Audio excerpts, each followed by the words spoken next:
Ya, baik, sebelum kembali berdiskusi soal ekspresi jaksa dan hakim dalam sidang tuntutan Eliezer, terlebih dahulu rekan Anggi Hasibuan akan memaparkan data soal tuntutan para terdakwa pembunuhan Brigadir Yosua. Anggi, silakan.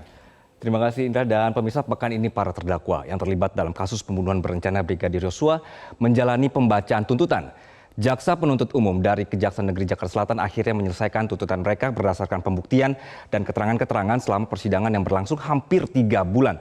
Tapi yang sepertinya banyak pihak yang tidak puas terhadap tuntutan-tuntutan terhadap para terdakwa. Kami review kembali siapa dapat hukuman berapa malam ini dalam sidang tuntutan. Kita mulai yang pertama, pemirsa. Dari Ricky Eliezer dulu. Jadi tuntutannya adalah 8 tahun, seperti kemarin sudah dibacakan. Hal yang memberatkan adalah bahwa menurut jaksa, Ricky Rizal mengakibatkan hilangnya nyawa korban Yosua, kemudian juga membuat luka mendalam keluarga korban, lalu berbelit-belit memberikan keterangan dan tindakan yang tidak pantas bagi penegak hukum. Nah, hal yang meringankan adalah bahwa Ricky Rizal ini memiliki anak yang masih kecil, sehingga ini diperkirakan atau menurut jaksa perlu untuk dipertimbangkan ketika berbicara tentang tuntutannya.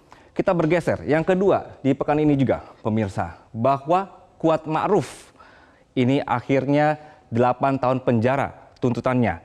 Di sini untuk kasus pembunuhan berencana dan juga perintangan penyidikan, tadi sudah ada Ricky Rizal, kemudian sekarang sudah ada Kuat Ma'ruf. Hal yang memberatkan adalah menghilangkan nyawa Yosua.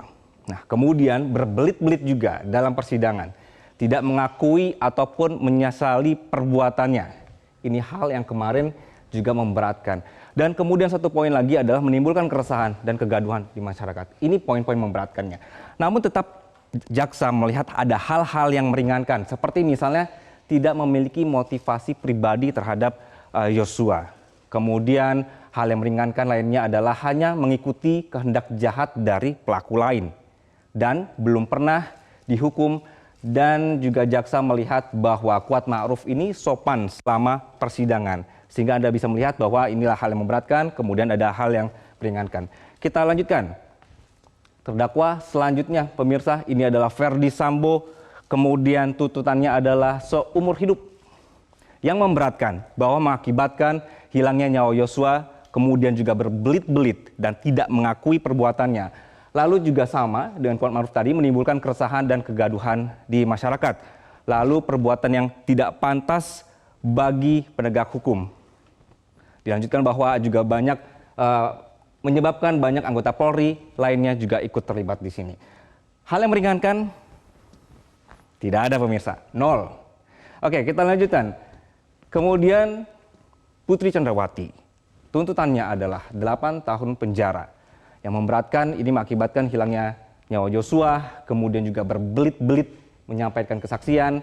Dan ada poin yang menarik di sini bahwa Putri dianggap tidak menyesali perbuatan dan membuat gaduh di masyarakat. Hal yang meringankannya berbeda dengan suaminya. Kalau tadi suaminya tidak ada sama sekali hal yang meringankan, kalau Putri masih bisa ada hal yaitu belum pernah dihukum. Dan ini poin yang menarik, pemirsa, berlaku sopan. Itu yang menurut pandangan dari jaksa. Baik.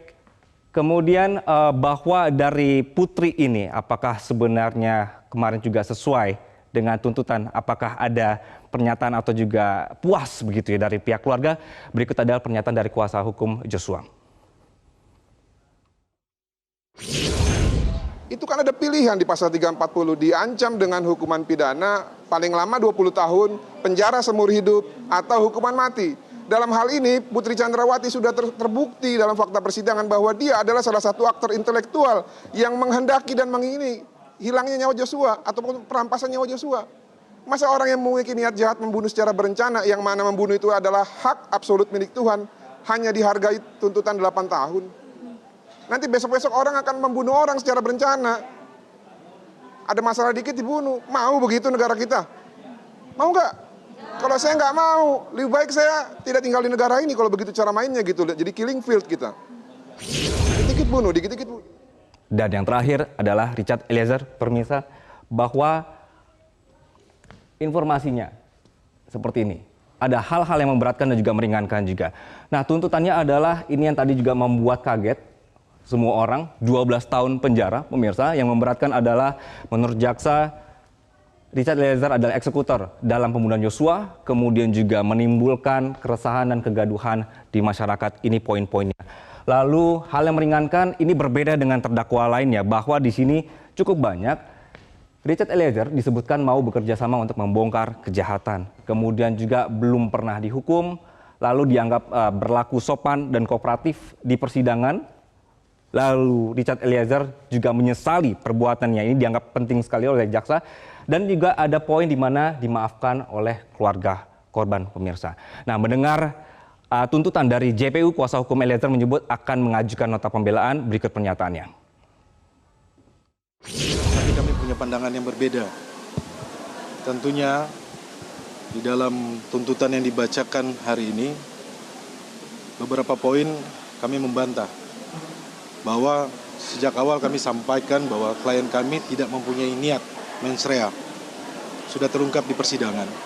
Dan kalau teman-teman media lihat juga bahwa ahli yang dihadirkan, saksi-saksi yang dihadirkan juga tidak memberatkan Richard Eliezer. Yang pertama. Yang kedua, bahwa status Richard Eliezer sebagai justice collaborator yang dari awal konsisten dan kemudian dia kooperatif bekerja sama, kami pikir bahwa status dia sebagai GC tidak diperhatikan, tidak dilihat oleh jaksa penuntut umum. Baik pemirsa, pihak Eliezer mempertanyakan kenapa status justice kolaborator Eliezer ini tidak dilihat oleh jaksa penuntut umum hingga akhirnya dituntut 12 tahun penjara. Dan diskusinya nanti akan dilanjutkan oleh rekan Indra. Silakan Indra. Baik Anggi, terima kasih.